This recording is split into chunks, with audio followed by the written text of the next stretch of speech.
Hayat bazen bir fırtına gibi gelip geçer. Her yönüyle bizi sarsar.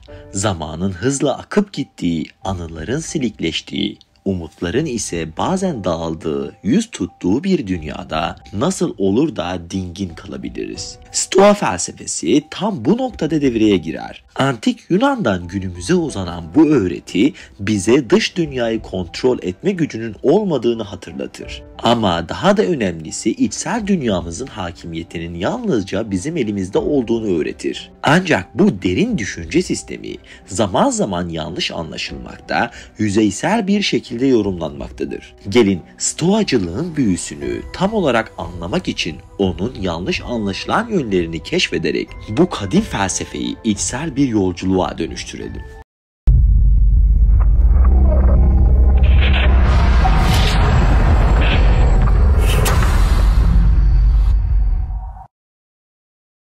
Stoa felsefesi Antik Yunan'da Zenon tarafından kuruldu ve zamanla Roma İmparatorluğu'na yayıldı. Temelde insanın içsel huzura ulaşmak için dış dünyadaki olaylara karşı tutumunu belirlemesi gerektiğini savunur. Stoacılığın en temel öğretilerinden biri doğaya uygun yaşamaktır. Her şeyin bir amacı olduğu ve insanın bu amaca hizmet etmek için doğaya uygun şekilde hareket etmesi gerektiğini vurgular. Stoacılar dışsal olayların bizim kontrolümüz dışında olduğunu kabul ederek ancak içsel tepkilerimizi kontrol edebilme gücümüzün olduğuna inanırlar. Yani daha açıklayıcı anlatmak gerekirse insan duygu durumunu kontrol edebilir. Stoacılığın en yaygın yanlış anlaşılmalarından biri duygusuzluk ve soğuklukla ilişkilendirilmesidir. Birçok kişi Stoacıların hiçbir şekilde duygu göstermemesi gerektiğini düşünüyor. Oysa Stoacılık duyguların bastırılması değil, onlarla sağlıklı bir şekilde başa çıkması gerektiğini öğretir. Stoacılar duyguları reddetmek yerine onları doğru bir şekilde anlamayı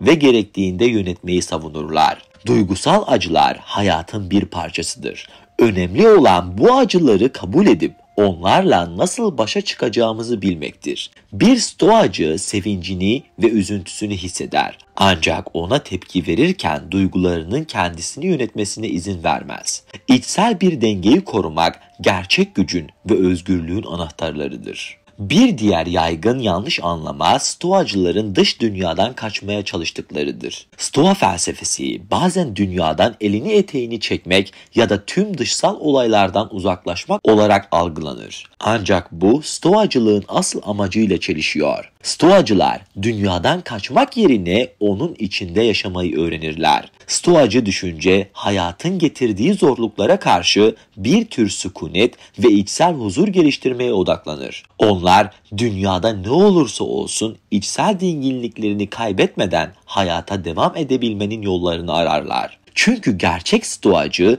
dış dünyaya bağımlı değildir. Onun mutluluğu içsel dünyasında ve içsel değerlerinde yatar. Stoa ihtiraslardan arınmayı ve her şeyin ölçülü bir şekilde yapılmasını öğütler. Ancak bu bazı insanlar tarafından hayatın tadını çıkarmamak olarak yanlış anlaşılabilir. Stoacılar hedonizmin karşıtı olan aşırı ölçülülüğü savunurlar. Ancak bu hayattan zevk almayı reddetmek anlamına gelmez. Stoacılar zevkleri ve acıları dışsal unsurlar olarak görmek yerine onları içsel bir tutum ve düşünce süreci olarak değerlendirirler. Yani bir stoacı tatmin edici bir yemeği yemek ya da güzel bir manzarayı izlemekten keyif alabilir.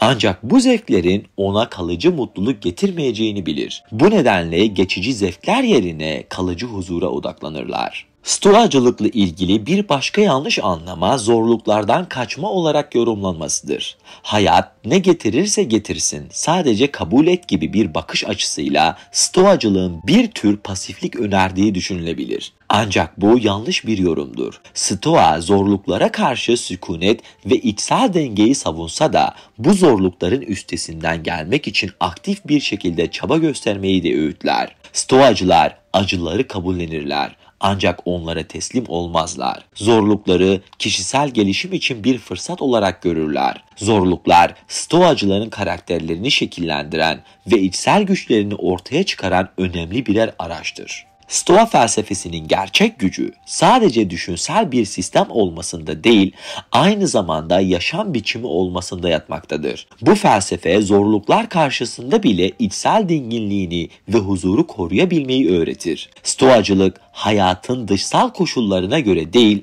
içsel tutumumuza göre şekillenir. Ve en önemlisi Stoa felsefesi bize şunu öğretir: gerçek özgürlük dışsal dünyaya karşı değil, içsel dünyamıza karşı sahip olduğumuz tutumla ilgilidir. Bu sakın bencillikle bir tutulmasın. Çünkü Stoa bencilliğin çok dışında öğretiler öğretir. Biz yalnızca kendi duygularımızı ve düşüncelerimizi kontrol edebiliriz. Dış dünya ise her zaman öngörülemez olacaktır. Daha fazla içeriğe ulaşabilmek için kanalıma abone olabilir, video isteklerinizi iletmek isterseniz Instagram hesabımdan bana ulaşabilirsiniz.